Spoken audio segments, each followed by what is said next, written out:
कोई भी गोकुलवासी वन की तरफ ना जाए, क्योंकि वहाँ पर्वतासुर नामक राक्षस को देखा गया है। महाराज, आपने बताया नहीं ये पर्वतासुर कौन है? सुदामा।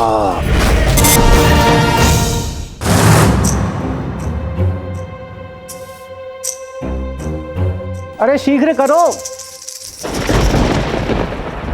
प्रतीत होता वर्षा होने वाली है। सेठ जी, बस थोड़े ही समय में हम गोकुल के अंदर हो गए। चलो।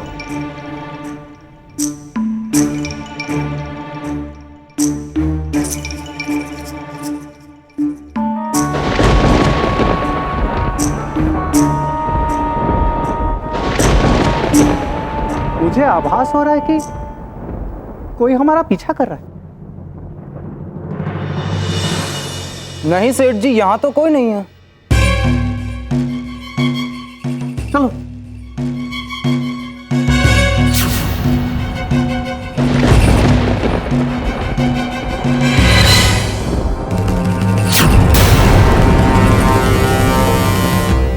सेठ जी, ऐसा लग रहा है जैसे पर्वत हमारा पीछा कर रहा है। अरे पर्वत भी कभी किसी का पीछा करते हैं। अरे ये पर्वत तो वास्तव में ऊपर आ रहा है।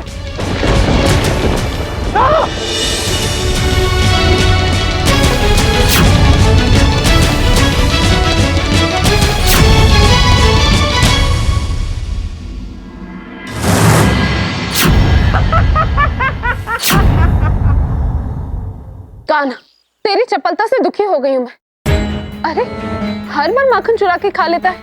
रुक, आने दे तेरे बाबा को, वही तुझे दंड देंगे। मेरे कहने से तू मानता ही नहीं है।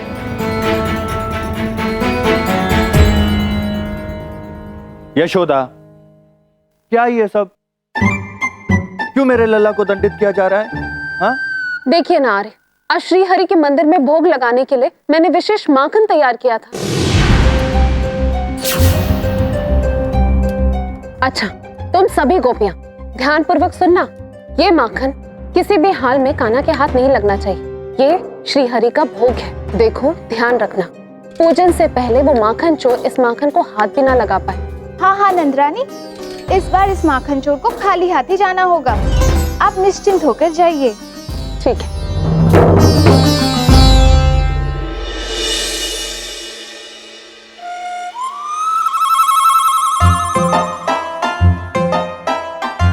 मैया ने भोग के लिए माखन बनाया है, अवश्य ही अत्यंत स्वादिष्ट होगा। यहीं से लौट जाओ कान्हा, आज तुम्हें माखन नहीं मिलेगा और हम तुम्हारी बातों में भी नहीं आएंगे। अरे काकी, मैं क्या माखन चुराऊंगा? मैं तो अति दुर्बल हो गया हूँ। प्रतिदिन ढेर सारा माखन खाने वाला बालक दुर्बल नहीं हो सकता है कान्हा। काकी, आप माखन की बात कर रही हो? प्रातः से मैंने एक अन्न का दाना तक ग्रहण नहीं किया, इसीलिए दुर्बलता अनुभव हो रही है। रोटी नहीं खाई पर आम तो खाए है ना। प्रातः बलराम के साथ कौन आम लेकर गया था? काकी, वो दाऊ है ना, वो सारे आम खा गए। मेरे लिए कुछ भी शेष नहीं बचा। भूखे हो तो डकार कहाँ से ली तुमने? वो खाली पेट डकार आ रही है काकी। मूर्छा भी छा रही है दुर्बलता से। अब तो मैं माखन खा के ही स्वस्थ हो पाऊंगा। अच्छा काकी, आप सब माखन को संभालो। अरे क्या हुआ कान्हा? कान्हा तो मूर्छित होता जा रहा है। मुझसे कान्हा की ये दशा देखी नहीं जा रही है। हमें इसे माखन दे देना चाहिए।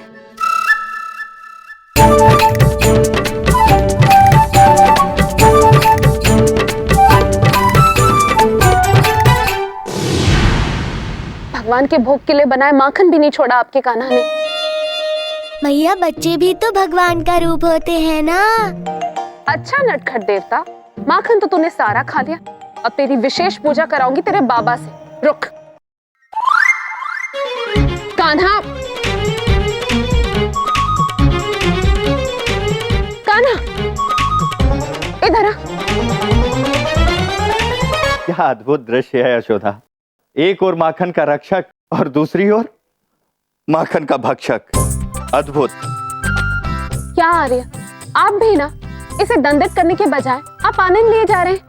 अरे इसे दंड दीजिए ना, कितना नटखट हो गया ये। बाबा तो मुझे दंड देना जानते ही नहीं है। ये कार्य तो आपका है ना मैया, इसीलिए मैं बाबा की थोड़ी सहायता कर देता हूँ।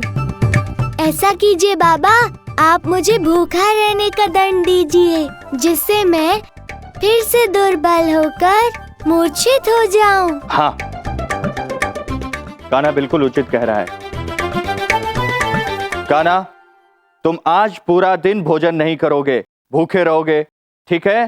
ठीक है बाबा।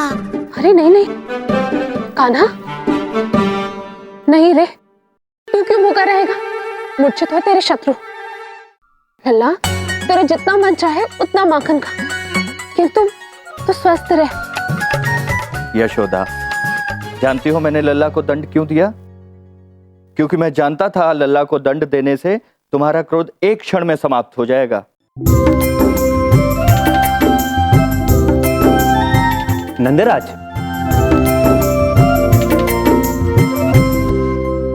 क्या हुआ उपनंद? तुम इतने घबराए हुए क्यों हो? नंदराज, गोकुल पर पुनः कठिनाइयों के बादल गहरा गए। जिस सेठ विराटनगर से अन्न लेकर गोकुल आए, इनके साथ विचित्र घटना हुई। प्रणाम नंदराज। सेठ जी, बताइए आपके साथ क्या क्या हुआ? हुआ ये कि मैं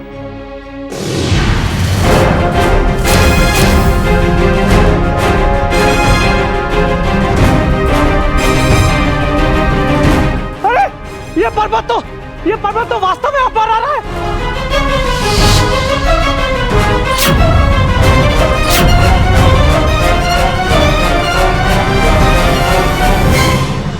क्या बात है महाराज, आज कई दिनों के बाद आपको प्रसन्न देख रहा हूं महाराज। क्या आपका ये सेवक आपकी इस प्रसन्नता का कारण जान सकता है?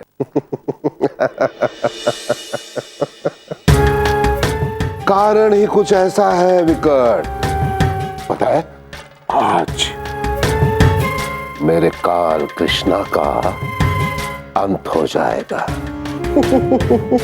क्षमा कीजिएगा महाराज, किंतु कृष्णा को मारना तो दूर, आज तक कोई भी कृष्णा को पराजित तक नहीं कर पाया है। वो दिन गए विकट। अरे वो दिन चले गए, अब तो स्वयं परिस्थिति ही कृष्णा का वध कर देगी, क्योंकि उस पर्वतासुर को मारने के लिए कृष्णा को किसी अपने का वध करना होगा, और कृष्णा किसी अपने का वध करेगा नहीं। जब किसी का वध करेगा नहीं तो कृष्णा का वध हो जाएगा, और जब कृष्णा का वध होगा तब कंस प्रसन्न ही होगा ना।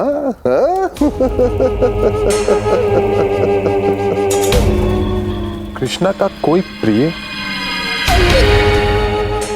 इसका अर्थ यह हुआ महाराज कि पर्वतासुर कोई और नहीं बल्कि कृष्णा का अपना है, जिसे आपने पर्वतासुर बना दिया है।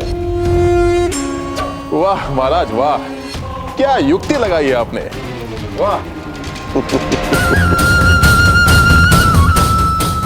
इसीलिए तो कहते हैं विकट कि युक्ति में ही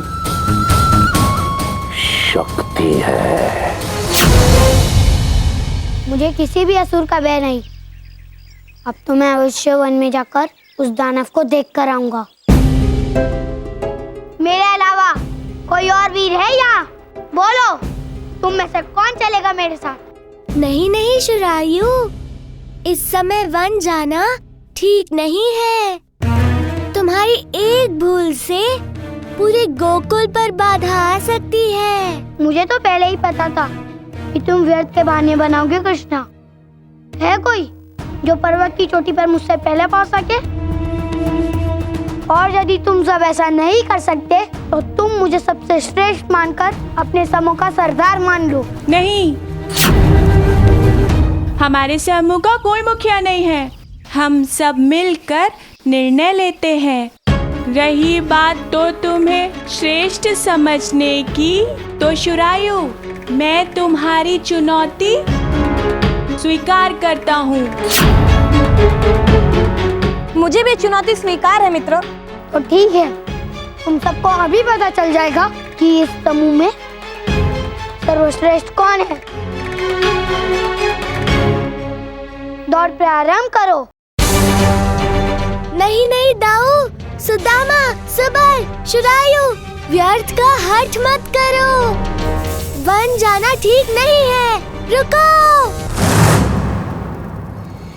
महाराज, आपने बताया नहीं ये पर्वतासुर कौन है? धैर्य धरो।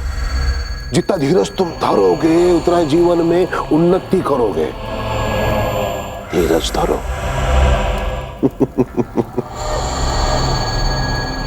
परछाई, बाहर आओ। महाराज, आपकी परछाई तो आपके साथ है, फिर आप किसे पुकार रहे हैं?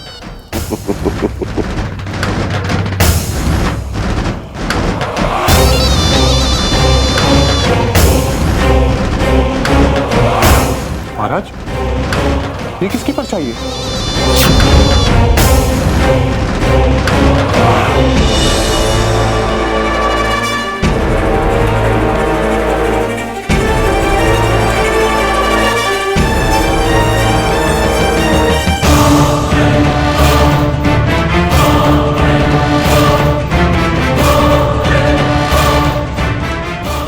ये क्या?